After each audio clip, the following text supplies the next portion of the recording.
On this episode of China Uncensored, wouldn't China make a better friend?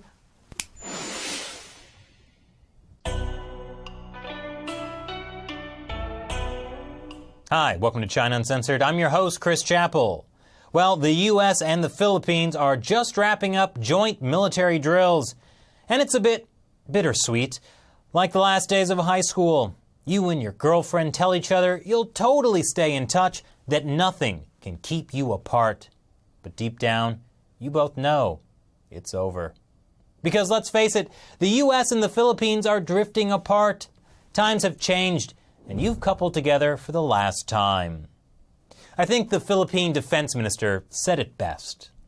And maybe we should reassess. Are we benefiting? Are we getting what we should be getting from the alliance or the Americans as well? Is it time for us to look for other source of our materials? It's part of this maybe growing up. It's part of growing up. Sure, some harsh words have been said, and there's been regret. He regrets that his remarks to the press have caused much controversy. But also forgiveness. I don't take these comments personally because I think it seems to be just a habit, a way of speaking for him. And then some more harsh words. Mr. Obama, you can go to hell. Because the Philippines is seeing someone else, and it seems the relationship with the U.S. is over. I will break up with America. I would rather go to Russia and to China. Grr, China! Yes, under their new president, Rodrigo Duterte, the Philippines is cozying up to China. Because China is so much more supportive. Well, whatever. The U.S. is totally fine with it. I mean, if you love something, let it go, right? But this period of experimentation and self-realization may not turn out too well for the Philippines. Because if you hook up with China, well, she ain't gonna treat you right. So why is President Duterte leading the Philippines towards this risky, if exciting, new relationship with China? It's related to two major issues in the Philippines right now. One is the territorial dispute in the South China Sea. This is the Scarborough Shoal. The Philippines and China both claim it, and they have nearly come to blows over it. The Chinese Coast Guard has at times blocked Filipino fishermen from the region, even fired their water cannons on them. Then China alleged Filipino fishermen threw firebombs at their ships. The Philippines did recently win a major victory, though. In July, a UN tribunal ruled in favor of the Philippines, saying China has no right to a large part of their claim in the South China Sea, including the contested Scarborough Shoal. And U.S. President Barack Obama had the Philippines back. Before the ruling, Obama had warned the Chinese leader of serious consequences if China reclaimed land at Scarborough Shoal. But after Duterte became president, Mr. Obama, you can go to hell. And ahead of Duterte's upcoming trip to China, he said he's not even going to bring up the Scarborough Shoal. Why? Because the Philippines can't win. Why the 180? Well, it has to do with the second big issue in the Philippines right now, Duterte's war on drugs.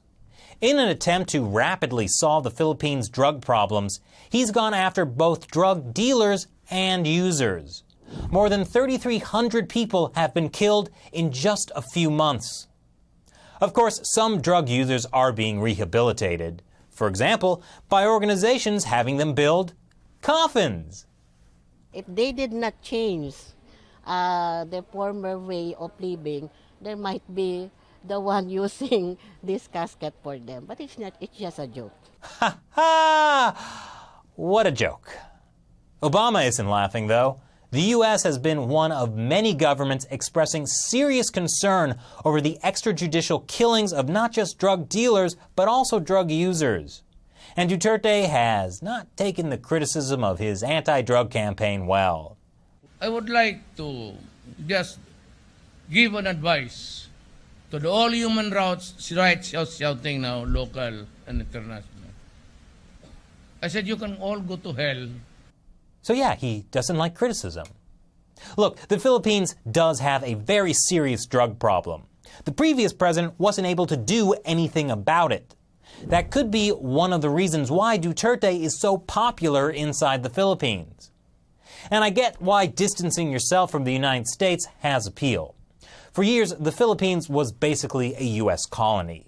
My favorite Filipino dish, sizzling sisig, basically exists because the only meat people could afford was discarded pig heads sold by U.S. troops.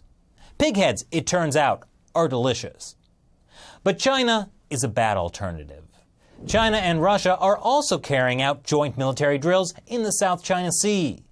And while China might agree to let Filipino fishermen in, doesn't that sound more like they're granting Filipino fishermen access to Chinese territory? And as for the war on drugs, well, President Duterte, you said it yourself. But most of the materials, lahat, and the machines and the boilers are from China. What does that mean? It means she ain't gonna treat you right. So what do you think of President Duterte breaking up with the United States for China? Leave your comments below. Thanks for watching this episode of China Uncensored. Once again, I'm Chris Chappell. See you next time.